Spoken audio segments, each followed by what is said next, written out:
नमस्कार, मैं हृदय धारवाड़। इस वक्त हमें विधानसभा परिसर के अंदर यहाँ पे हमारे साथ मौजूद हैं पूर्व मंत्री सूर्य प्रकाश मीणा जी, जो शमशाबाद से 18,000 से अधिक वोटों से जीत कर आए हैं। उनसे चर्चा करेंगे कि इस बार क्या क्या चुनौती सामने थी।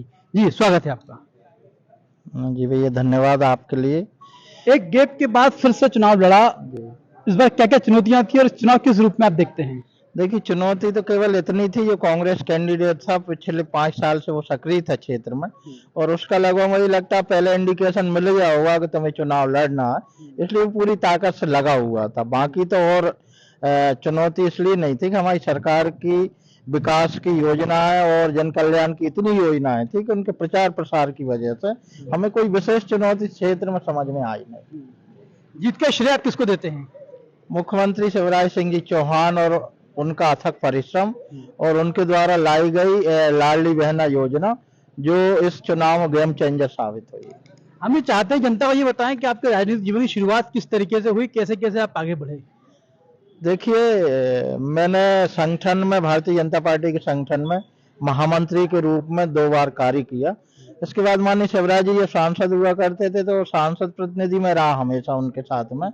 फिर माननीय मुख्यमंत्री जी ने 2008 में पहली बार मुझे विधानसभा का टिकट दिया, मैं चुनाव जीता। 2013 में फिर से टिकट दिया, वो चुनाव जीता।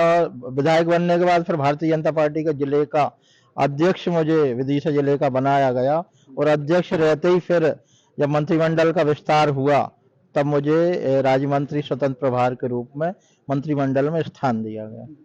इस बार अगले 5 साल में कौन कौन से काम प्राथमिकता में करने की आवश्यकता है? देखिए, मेरे विधानसभा पूरा रूरल क्षेत्र है और कृषि आधारित पूरा विधानसभा है। और सिंचाई सुविधा की यदि बात करें तो 3 बड़े बड़े डैम मेरी विधानसभा क्षेत्र में है, लेकिन फिर भी लगभग 35 गांव सिंचाई सुविधा से अभी वंचित हैं। मेरी सर्वाधिक प्राथमिकता रहेगी कि उन सूखे खेतों तक पानी ले जाऊं। रोजगार एक बड़ी समस्या इस बार भी चुनाव में हावी रही। रोजगार की दृष्टि से आप क्षेत्र में क्या क्या प्रयास करेंगे? देखिए, चूंकि मेरा तो कृषि आधारित पूरा विधानसभा क्षेत्र है, कृषि से संबंधित उद्योगों का लाने का प्रयास करेंगे। तो कृषि से संबंधित क्षेत्र में खेती बड़ी संख्या में होती है, तो कृषि आधारित उद्योग ही लाने का प्रयास सूर्य प्रकाश मीणा जी करेंगे, जो पूर्व मंत्री भी रह चुके हैं। मंत्री होने के नाते क्षेत्र में उनके विश्वास के साथ जनता में और अपेक्षाएं बढ़ जाती हैं। प्रदेश टुडे के लिए हृदय धारवाड़, भोपाल। धन्यवाद।